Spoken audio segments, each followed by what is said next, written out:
Olá, minha gente, boa noite. Estamos aqui mais um dia na presença do Senhor. Que Deus é bom, é maravilhoso. E vamos ler lá em Gênesis 22:7. E diz assim: Isaac disse a seu pai Abraão: Meu pai. Sim, meu filho, respondeu Abraão. Isaac perguntou: As brasas e a lenha estão aqui, mas onde está o cordeiro para o holocausto? Respondeu Abraão: Deus mesmo há de prover o cordeiro para o holocausto, meu filho. E os dois continuaram a caminhada. A Bíblia aqui está falando de um homem chamado Abraão, que até hoje ele é conhecido como Abraão, o pai da fé. Um homem que largou sua terra, seu bem-estar, o aconchego da sua família, para seguir um Deus que no momento até então era desconhecido. E quando Deus chegou a voz diante de Abraão, a primeira coisa que ele disse é: Eis-me aqui, Senhor. E Deus falou a Abraão: Sai de lá da tua parentela e vai para uma terra que eu irei de te dar, sob uma promessa. E saiu Abraão da sua parentela. Seu pai era um homem de posses. Abraão era um homem já casado. Pegou seus servos, servas, animais e saiu Abraão, guiado por um Deus desconhecido na época, né? E foi embora da terra de Ur, foi embora para uma terra chamada Canaã. E chegando lá, Deus fez uma promessa a ele que lhe daria um filho para levar sua descendência, que a sua descendência seria tão grande como as estrelas do céu, como a areia das praias. Assim seria a descendência de Abraão. E essa promessa, muitos e muitos anos não se cumpriram. Outras que Deus fez a Abraão se cumpriu, mas essa ainda não tinha se cumprido. Sua esposa já velha, por volta de 90 anos, Deus apareceu a eles e disse que ela estaria grávida. E dali nasceu o menino da promessa, né? Abraão já tinha o seu outro filho, Ismael, mas não era o filho da promessa. O filho da promessa era com sua esposa. E quando o menino tinha uma certa idade, Deus disse: Eu vou provar Abraão de novo. Já provei ele inúmeras vezes e ele foi comigo. E hoje eu vou pedir o seu tesouro maior na terra, que é seu filho da promessa, né? E aparecendo a voz de Deus a Abraão, se tu és realmente comigo, eu quero Isaac. Oferece ele para mim em sacrifício. Aí eu saberei que tu és comigo. E ele disse: Sim, Senhor. Ele não perguntou, ele ficou triste, é claro, né? O pai, ele que ama seu filho, o cara queria ver seu filho morrendo pelas suas mãos. E sim, Senhor. O que é que eu devo fazer? Aí Deus disse: Você vai a tal lugar, uma caminhada de 3 dias no deserto, pegue seus jumentos, servos, carregue e vá me oferecer ele em sacrifício. E Abraão foi, levou o menino, e chegando lá, o menino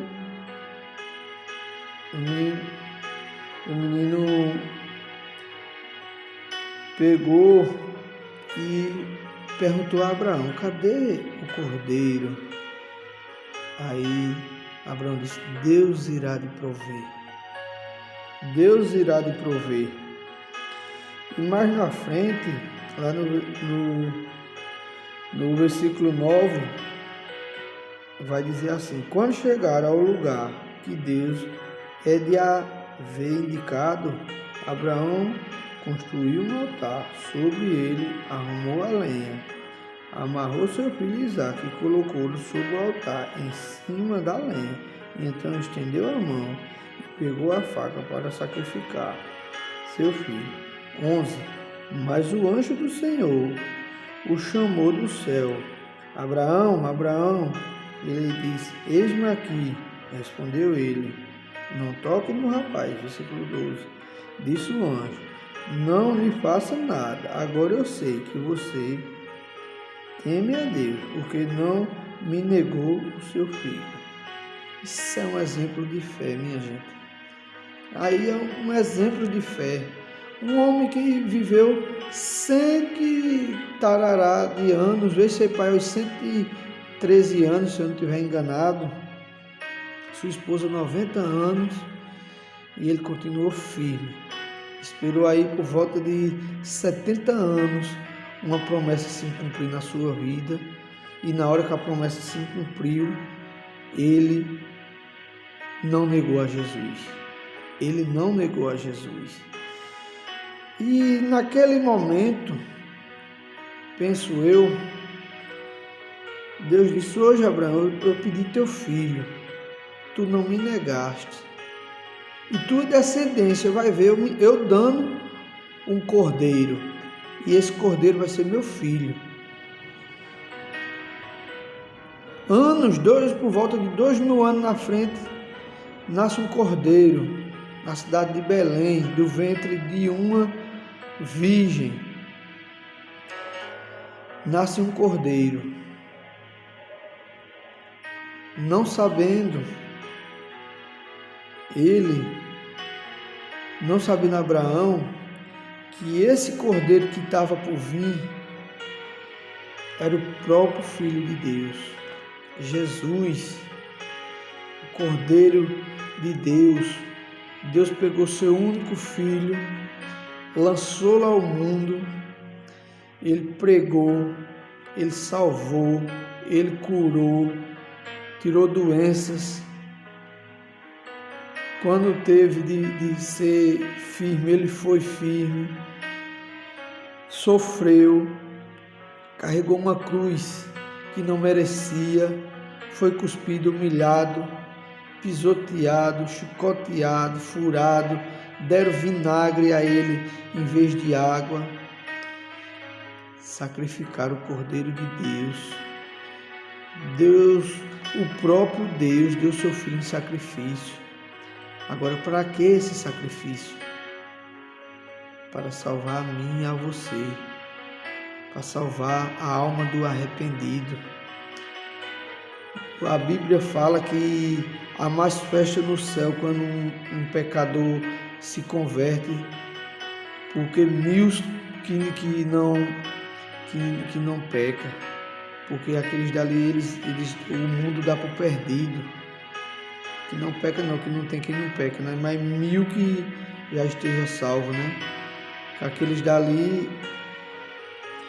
já fez suas boas obras, se arrependeram, aceitaram a Jesus, e aqueles ali já estão com Deus. E aquele que está no mundo sofrendo, porque quem está no mundo está sofrendo, às vezes é sorrindo, é fazendo festa, mas por dentro ela é uma pessoa morta, uma pessoa sem alma, sem vida.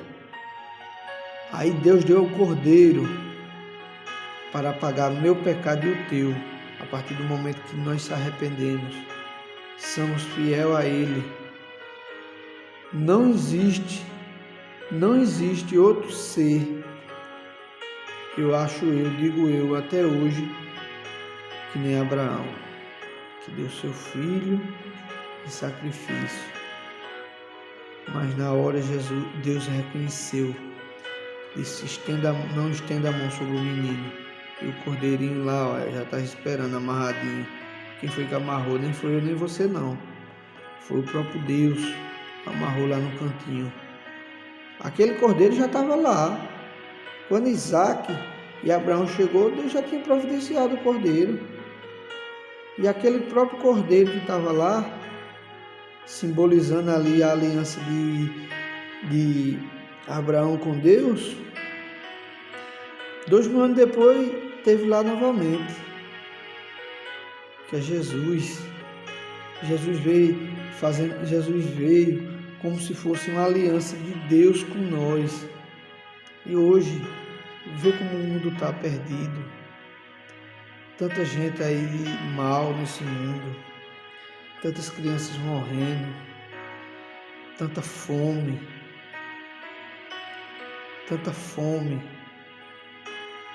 tanta maldade, só porque o homem só pensa no seu bem-estar. O homem não pensa no que Jesus sofreu para salvar as nossas vidas, a nossa alma. Jesus sofreu tanto. Um homem que não teve pecado nenhum nessa terra, que só fez o bem pela sua passagem, que nem o próprio rei da época, o governador lá destinado por Roma, achou pecado nele. Não achou nem de que julgar. E nós o julgamos e condenamos ele. A gente botamos um cordeiro à morte, um cordeiro que não merecia morte alguma. Mas mesmo assim Deus disse, vai se cumprir. Vai se cumprir. Que aquele sangue que o meu filho está derramando lá, vai ser o sangue que vai ser derramado para não cair nem o teu, nem o da tua família. Se tu realmente me servir, me adorar, o sangue da tua família não vai ser derramado, porque o do meu filho já pagou o preço. Aí eu vou lá um pouco no livro de Mateus, a partir do 27, 32, que fala sobre a crucificação de Jesus. Eu não vou ler não, só vou deixar aí para que vocês vejam, né? Com um cordeiro que não fez nada a não ser de bom, pagou o nosso preço. Você vai ler lá no livro de Mateus 27, a partir do 32 até o 44, que vai falar sobre a crucificação do cordeiro, né? O cordeiro que limpou o meu pecado e o teu. Está na hora de a gente se entregar a Jesus. Você fazer sua escolha. Eu sei que não é fácil. Muita gente nos aponta. Vai ter dias que a gente vai estar um pouco fraco. Vai ter dia que a gente vai estar mais forte. Mas faça uma escolha assim como eu fiz. Há 7 meses atrás, eu comecei a frequentar a igreja. E há 2 meses atrás eu me batizei. E não tenho arrependimento nenhum. Se eu disser aqui a vocês que eu não tenho pecado, eu vou estar mentindo, né? Eu vou estar mentindo e vou estar pecando. Porque nós somos pecadores. A gente se entristece muito fácil. A gente blasfema muito fácil. Mas quando a gente chega, que abre a Bíblia e começa a ler, mesmo que seja pouco, que eu leio muito pouco, perdão, meu Deus, eu tenho que ler mais. A correria da vida me afastou muito do Senhor. Passei tantos anos da minha vida correndo atrás de coisas do mundo. Tive todo o tempo para correr atrás de coisas desse mundo. E tenho tão pouco tempo. Eu tiro tão pouco tempo para correr atrás da palavra do Senhor. Mas que Deus venha ter misericórdia, me dar discernimento para que eu venha estudar mais a sua palavra. Para que quando eu venha aqui diante desse celular, falar um pouco da palavra, que ela venha ser para exaltar o teu nome, Senhor. Não venha para me exaltar, que eu não mereço glória nenhuma. Eu sou um pouco pesado nas palavras, porque Eu tenho dificuldade de falar algumas palavras, que eu tive um problema de saúde e eu fiquei com um pouco de problema na voz. Tem palavras que elas são um pouco embaçadas, fica difícil de entender. Mas Deus é conosco, né? E se Ele quis que fosse assim, é porque tinha que ser assim, né? Para conhecer, e como todos que eu conheço no Evangelho, os poucos que eu conheço, mas todos vieram sempre por um chamado, e o chamado de Deus é pesado, né? São poucos que vêm de livre e espontânea vontade, viu? Eu vim de livre e espontânea vontade, mas o que eu quero dizer não é isso. A livre e espontânea vontade é não estar passando por um momento de dificuldade, não estar passando por um momento de brigas em casamento, de algum problema dentro do lar. São poucos. Aqueles que já nascem dentro do Evangelho têm uma certa facilidade, né? E mesmo assim tem alguns que saem. Mas imagina uma pessoa que passou 35 anos servindo ao mundo, que não acreditava, para ser sincero, eu não acreditava em Deus. Eu tinha uma dúvida se Deus realmente existia. Ele sabe no meu coração que eu tinha essa dúvida.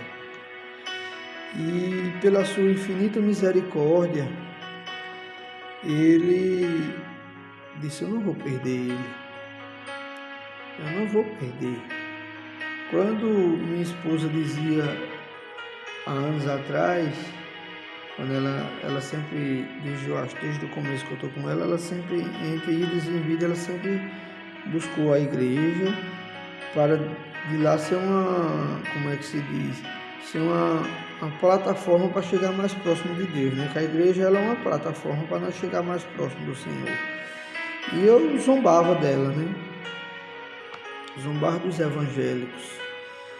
E Deus permitiu acontecer algumas coisas na minha vida para a sua honra e sua glória se cumprir lá na frente, né? Ele disse: ele vai acontecer isso e isso.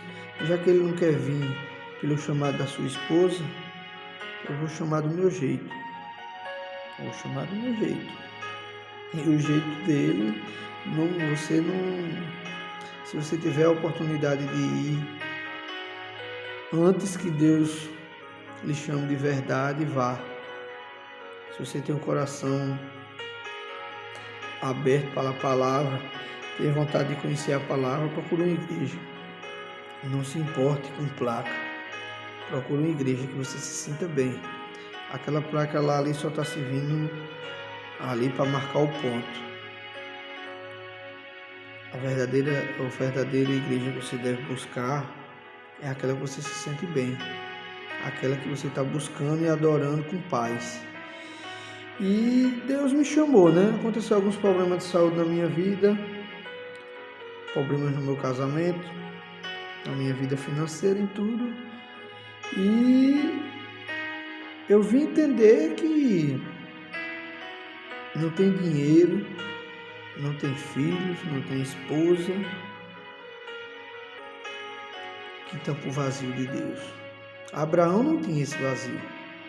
Abraão não olhou para filho, para esposa, não olhou para a dificuldade, não olhou para a riqueza de seu pai, para a bonança que tinha naquela terra. Ele não olhou para isso. Ele só olhou para o desejo de Deus, para o pedido de Deus. Se Ele quer que eu vá, eu vou. E eu estou aqui, né? Estou aqui, eu sei que o Cordeiro salva, é advogado fiel.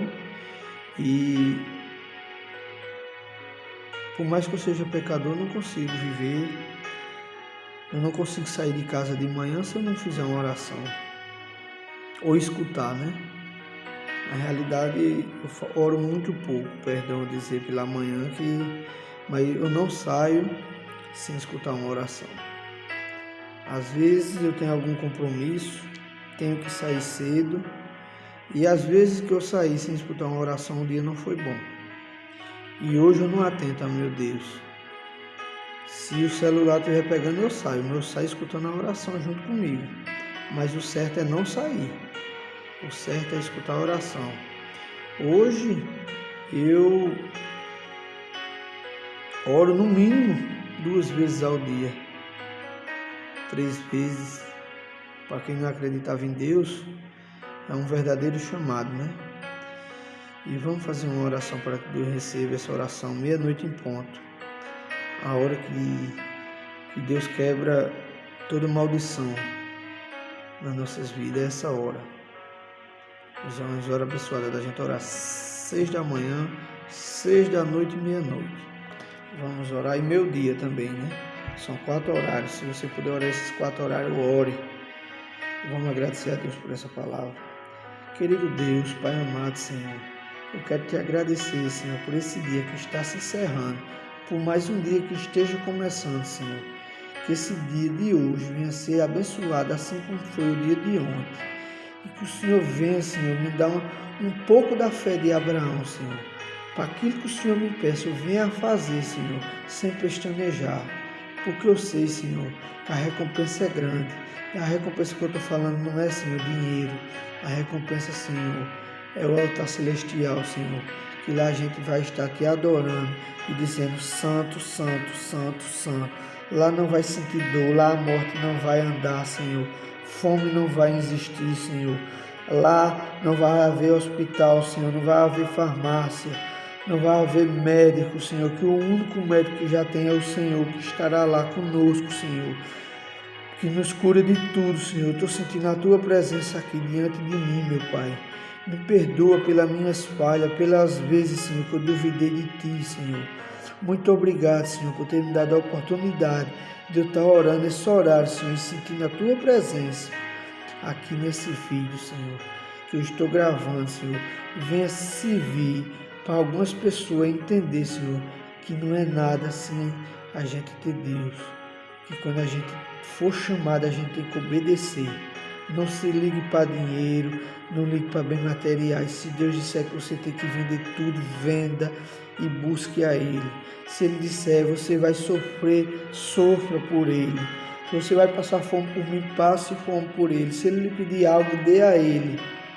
Mas a única coisa de certeza que eu sei que o Senhor quer é a nossa servidão e adoração, sem estar em pecado.